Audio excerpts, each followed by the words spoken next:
you made that network connection, and then you ended up interning with them. And then you got your second internship because you went to Facebook, again, through a connection. You liked the office, you liked what it looked like, but you did some additional research. So if it wasn't Facebook, like what other research did you do? How did you know you wanted to steer away from poli-sci or political to tech? Yeah. I think, so I went to high school in the East Bay area, and I did my undergrad in the South Bay. So I've been around these companies for a while now. And that's where I saw the really great jobs. And that's where I saw a lot of the innovation as well.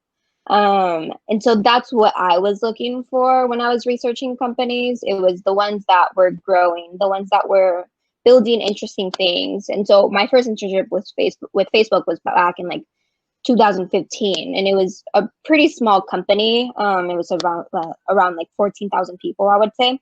And I love that. I love the smaller company feel in comparison to like other big, large corporations. But yeah, so that was this research I was doing, just looking at companies that were growing, creating interesting products, and would allow me to like be creative and do work in things that like I really wouldn't have gotten the opportunity to before. And I was actually, my first internship was a pipeline program, basically. So it's called Facebook University.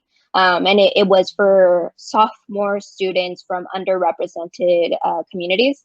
And one of the really great things that they took there, and also why I really pushed for that internship, was because they were looking for diverse backgrounds, obviously in identity, but also in like what you were studying. They didn't require me to have studied business or to have studied computer science or something like that. Like other folks within my internship had studied African American studies or ethnic studies or psych.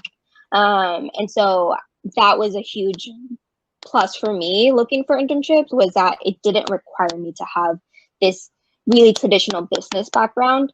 And so that's also like part of the research that I was looking for, making sure that whatever it was I was applying to had that opening for me.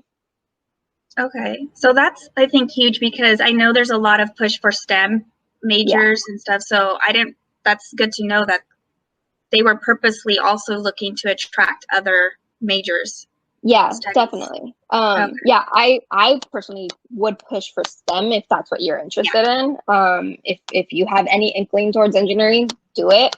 But if you don't, there's still other ways to get into this area and to get into this subject, and just give your own thoughts and your own perspective to it. Yeah, I think that's good to know, because I worked for a tech company with no technical background, and there were other roles that I was able to do and manage and do. So thanks. Okay, Joel, did you